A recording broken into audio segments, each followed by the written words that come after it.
ঈদে গ্রামে যাচ্ছি, তাই বেশ কিছুদিন থাকা হবে না।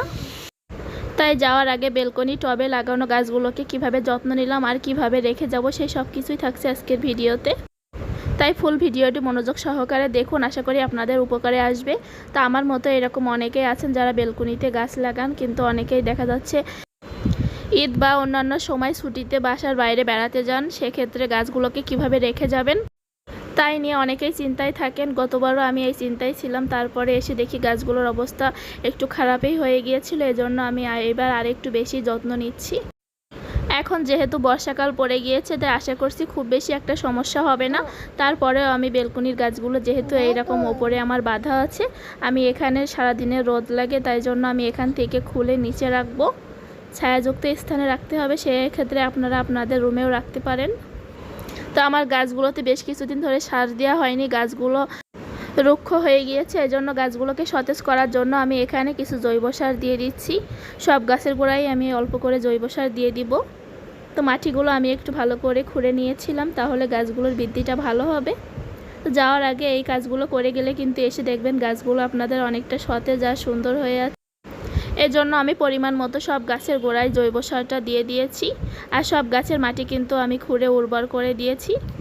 টবের মাটি টাইট হয়ে গেলে কিন্তু গাছের শিকড়গুলো ভালোভাবে বৃদ্ধি হতে পারে না, এজন্য গাছেরও ভালো বৃদ্ধি হয় না। তারপর আমি সব গাছগুলো নামিয়ে নিচ্ছি টবসহ। তো এরকম নিচে আমি রেখে যাচ্ছি। এখানে তেমন একটা রোদ পড়ে না, ছায়াই থাকে, এজন্য এখানেই রাখছি।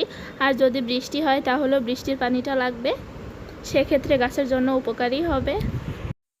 যেহেতু বেশ অনেক দিনই থাকা হবে না, এজন্য পানিও দেওয়া হবে না, তার জন্য এই ছায়াযুক্ত স্থানে রাখলে বেশ কয়েকদিন ভালোই থাকবে। বিকালের দিকে এখন আমি সব গাছে বেশি করে পানি দিয়ে রাখবো। আমি যেহেতু কাল সকালবেলা যাব, এজন্য বিকালে আমি এখন পানিটা দিয়ে নিচ্ছি। সকাল ভোরবেলা যাব, সেই সময় আর সময় থাকবে না, এজন্য এখন আমি একদম বিকালবেলা গাছে ভরপুর করে পানি দিচ্ছি। পানিটা একটু বেশি করে দিচ্ছি, যতটুকু নিতে পারবে পানি ততটুকুই দিয়ে নিচ্ছি। এখানে কিছু সময় ওয়েট করে করে তারপরে আমি পানি দিয়েছি, পানিটা দিচ্ছি। পানিটা যখন টেনে নিয়েছে তারপরে আবার দিয়েছি। এইভাবে 4-5 বারের মতো করে দিয়েছি। আশা করছি আজকে যে পানিটা দিয়েছি এটা আগামী 1 সপ্তাহ পর্যন্ত আর কোনো সমস্যাই হবে না। তারপরও এখানে যদি ছায়া আছে তার জন্য খুব বেশি একটা সমস্যা হবে না। প্রতিটা টবে আমি খুব ভালোভাবে পানি দিয়েছি। পানিটা দেওয়ার পর আমি কিন্তু আবার গাছে স্প্রেও করে দিয়েছি। বাসায় খুব সহজভাবে আপনারা এটা বানিয়ে নিতে পারবেন। আমি এখানে সামান্য হলুদ আর ডিশ ওয়াশ লিকুইডটা পানির সাথে মিশিয়ে একটা পানি তৈরি করে নিয়েছিলাম, সেটা আমি স্প্রের বোতলে করে স্প্রে করি, তাহলে গাছের পাতাগুলো অনেকটা সতেজ হয়। এটা কিন্তু গাছে দিলে গাছের পাতা কুকড়ানোটাও ভালো হয়। আমার বেশ কিছুদিন ধরে দেওয়া হয়নি, তারপরে দেখছি গাছের পাতাগুলো অনেকটা কুকড়ে গিয়েছিল। তো এখন এই স্প্রেটা নিয়মিত দিচ্ছিলাম একদিন পর পর, তারপর দেখছি এখন অনেকটা ভালো হয়ে গিয়েছে। সব গাছের গোড়ায় আমি ভালোভাবে পানি দিয়ে নিয়েছি। পানি দিয়ে আমার এখন শেষ হয়ে গিয়েছে।